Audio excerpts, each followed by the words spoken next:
Good evening. I would like to call to order the Lakewood Reinvestment Authority's study session meeting on September 18th, 2023 at, say, 8 p.m.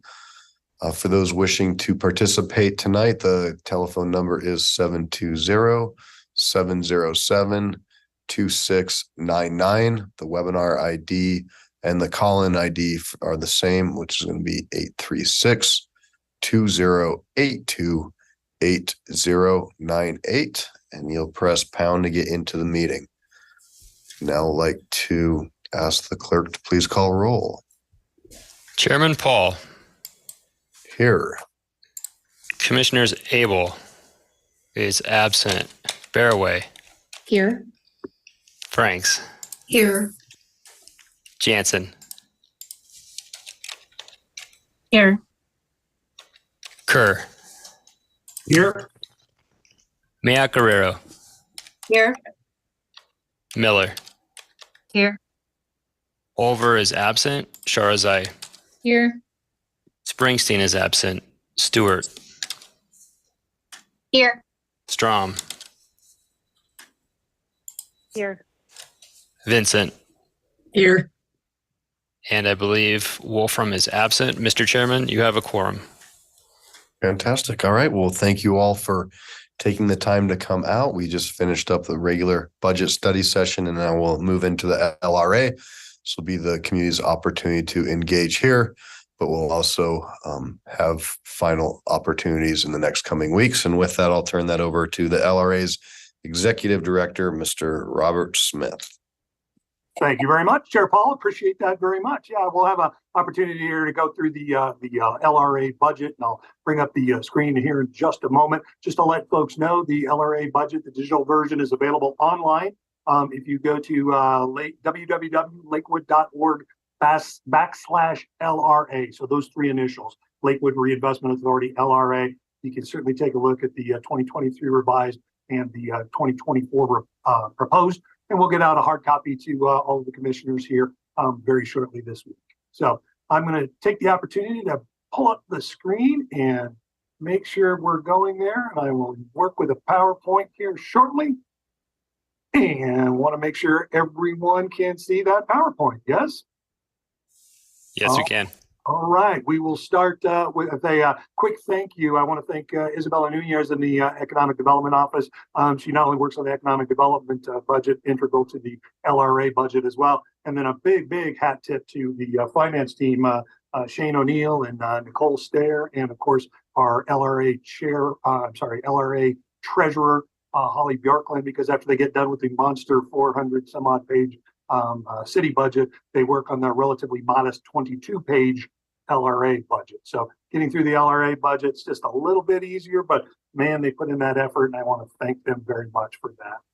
So let's move on here. There's a couple of new features in the 2024 LRA budget. One is the first page that's on there. You can see it's a map of all the 4 LRA areas. And then there's what I could call monopoly cards that give you a little bit of information about those 4 areas, kind of when the increment starts and when it ends, and some of the major projects. So that's a page that has not been in the LRA budget previously. And then this one's not designed so that you can actually read it, but I did want to bring your attention to the fact that the aggregate fund balance for each of the areas is at the bottom of the pages for each of the LRA areas. So you, on page 19, 20, 21, and 22, you get to see where that aggregate number is over the course of time. So during the in the up top there's a couple of years worth of notion, and then the kind of ending fund balance that's there. So some potential tasks that are on the LRA horizon: need to approve the operating budget. The study session, of course, this evening on the 18th.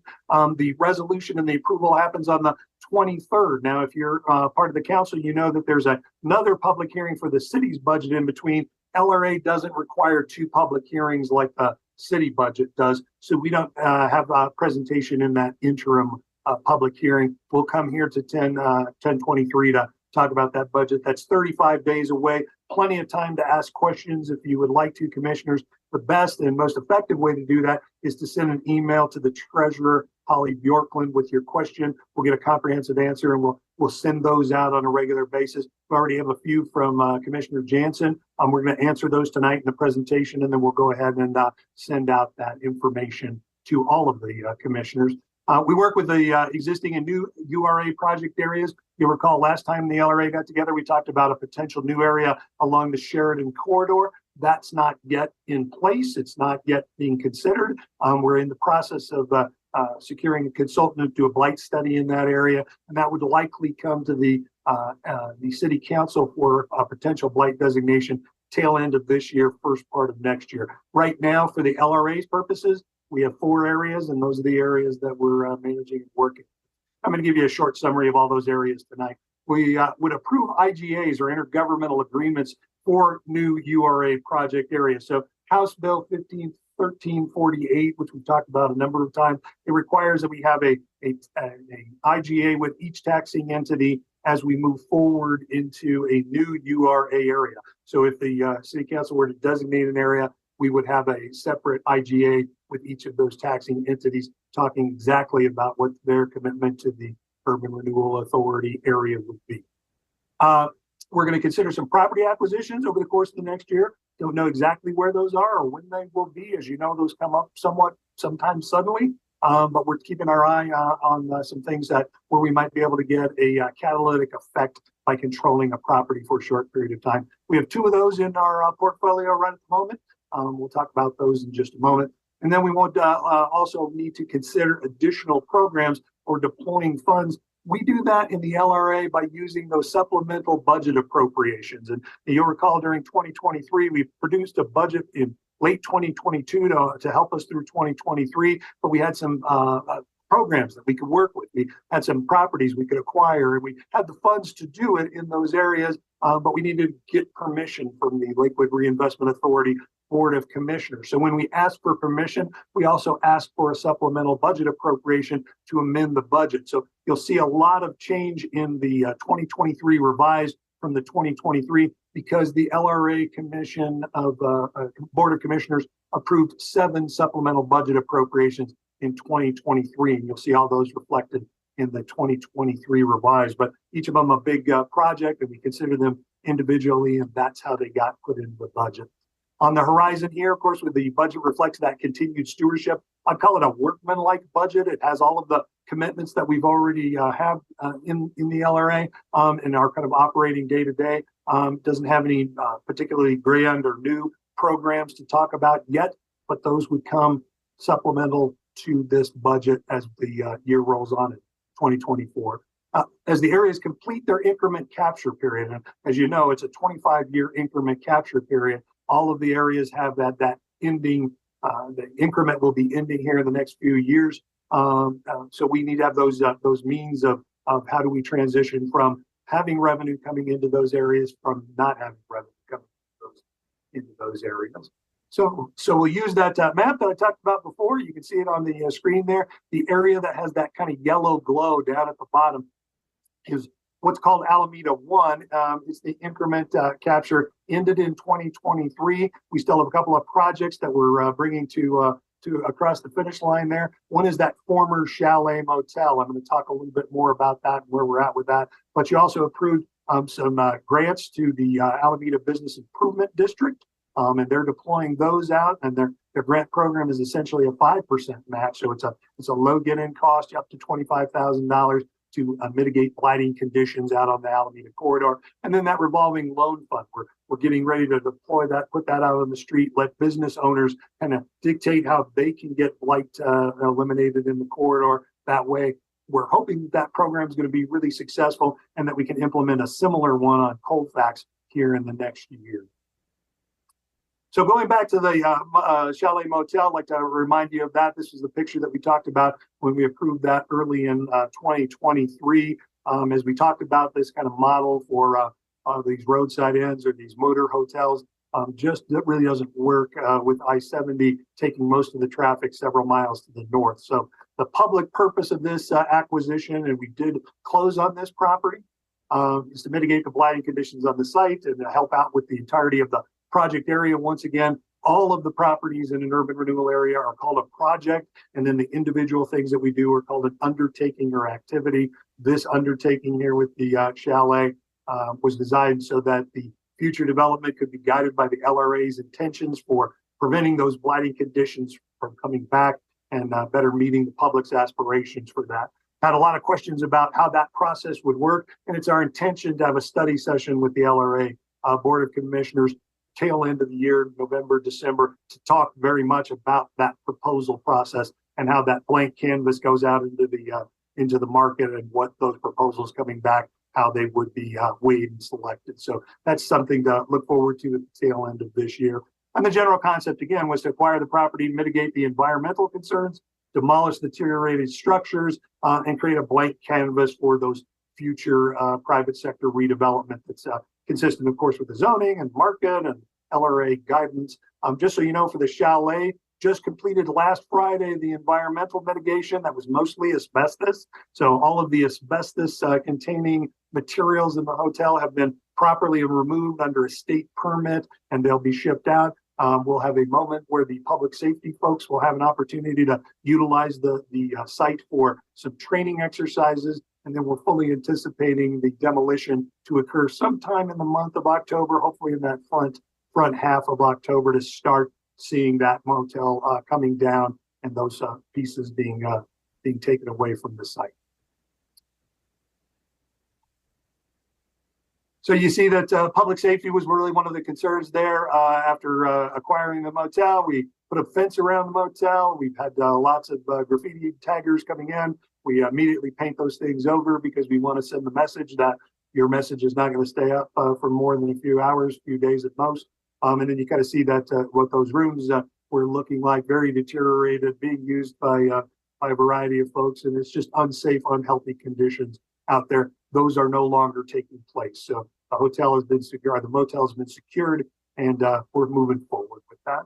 Alameda 2 is what is the next area. You kind of see that yellow glow on the map down there off of Alameda. That's what most people consider Belmar, or the official part of Belmar in there. And that increment capture ends in 2025. We'll collect those 2025 taxes in 2026. So we'll keep all that operation going. This one has been very much set up to pay back for all of the infrastructure improvements that were needed to change the old Villa Italia Mall into 22 blocks of vertically integrated modern city out there at Belmar. So those dollars are reimbursing that operation. And so most of those dollars really we're just completing the increment capture over the next couple of years there in the Belmar area. The Colfax and Wadsworth reinvestment area. Sorry, it should glow around the little blue area that's up in Colfax. You see that one? That's a little lighter blue. We'll complete the Creekside undertaking. This is the super Walmart that's in that area. It's on the northeast corner, includes some of the development up front against Colfax, and then a lot of drainage way improvements. And that's largely what was purchased through that process. What I should say is not really purchased, it was purchased, and we're reimbursing that purchase for a lot of that drainage work that's in there.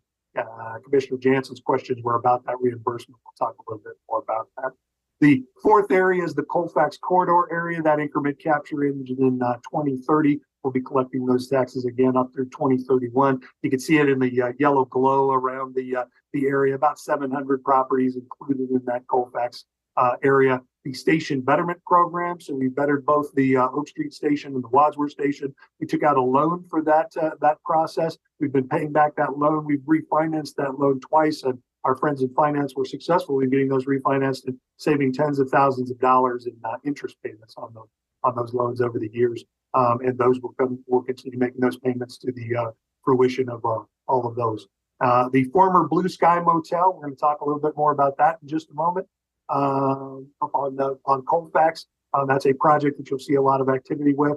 And then you'll also notice in the budget that there's some dollars to be deployed in this area. So a few bucks that we need to get out there and start working really hard on deterring those blighting conditions. So the ones that come to the top of the pile in terms of consideration that will come forward to the LRA fairly quickly is a potential Westland redevelopment. The Westland, former Westland Mall, Westland Town Center. We're working with the developer out there very closely, and probably some level of redevelopment the LRA will be assisting with out there. And then a potential property acquisition. If we can find the right property, we're really keeping our eyes peeled to the west of Carr, looking for those opportunities to get those catalytic properties done in that area.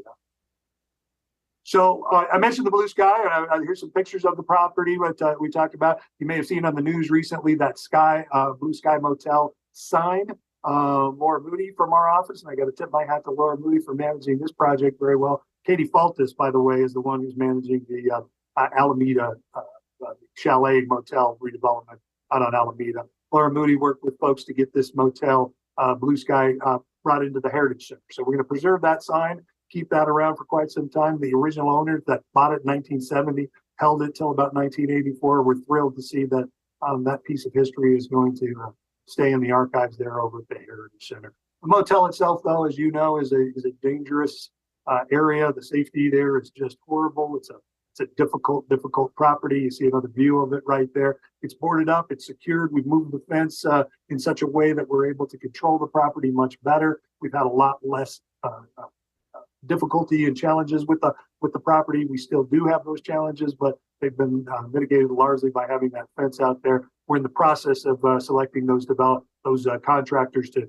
mitigate the environmental conditions, again, mostly asbestos, and then do the demolition. This one will run roughly 6 weeks behind the chalet in terms of it's going on there. And again, same sort of thing. Public purpose was to mitigate the blighting conditions.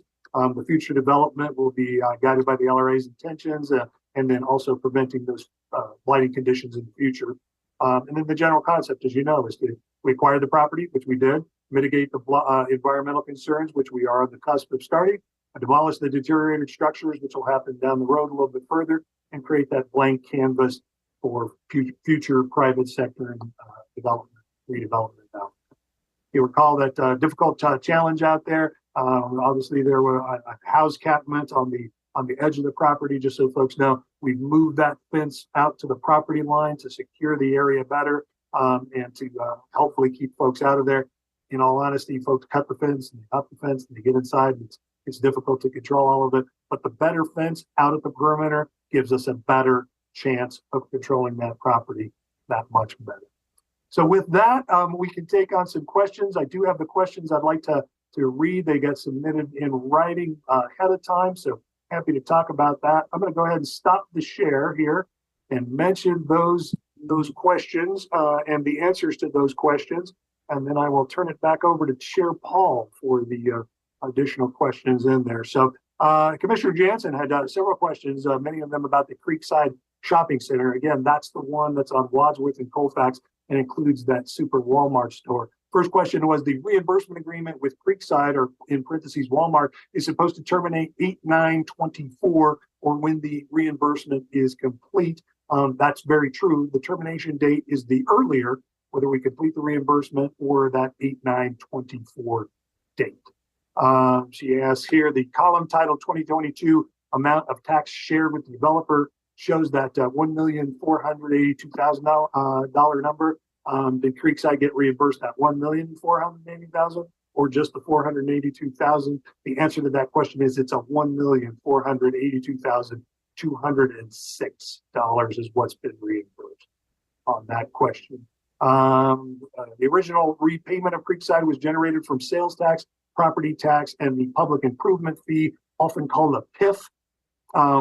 Please let me know if that's right. That is correct. Just so you know, reimbursement agreement does include all three of those elements in there. Just as a point of for folks in here, a PIF or a public improvement fee is a action of the city council. It's not an LRA action. So the LRA board doesn't control the public improvement fees or PIFs. Those are city council, but they've also been included for this particular undertaking of this activity. Commissioner Jansen would like to know what has been reimbursed as of now and how much is outstanding. At the end of 2022, which is the last time we've got an audited number for that, about $20 million has been reimbursed, with about 4.3 remaining of the original $24.3 million. That was the cap on the reimbursement. Is there a year-by-year listing with the sales, property tax, and PIF amounts that were collected from Creekside and the amounts retained by the developer? So some pieces can be put together from the LRA budget books, and it'd be nice to get them all onto one page. We've put them all onto one page for you. We've got a table that does that. We'll send that out for folks so that you can take a look at all three of those elements in a year-by-year table. That includes all three of those elements over the years for that particular undertaking. And I believe that those were the questions that were submitted ahead of time. Again, a great way to ask questions on this, if you would like to ask some questions, is to submit those via email to our treasurer, our LRA treasurer, Holly Bjorklund. We'll take all of those into account. We'll get a comprehensive answer and then send those back out to commissioners so everyone can take a look at those questions and everyone can take a look at those answers. Chances are, if you've got a question, somebody else has got that same question, so we want to make sure we answer it. So with that, I will turn it back over to Chair Paul, and happy to answer any questions. Mike. Thank you, Mr. Smith. Appreciate that. Is there any questions from the body?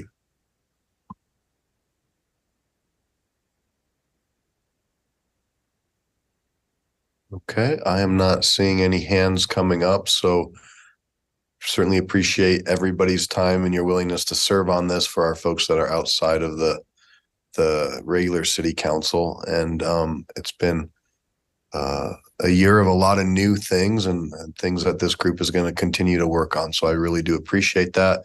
Again, we have a few weeks. If questions do come up, to please reach out. Make sure we get all of those answered for you. And without further ado, we're going to close this bad boy down at 8:20 p.m. Hope everybody has a wonderful evening. So take good care.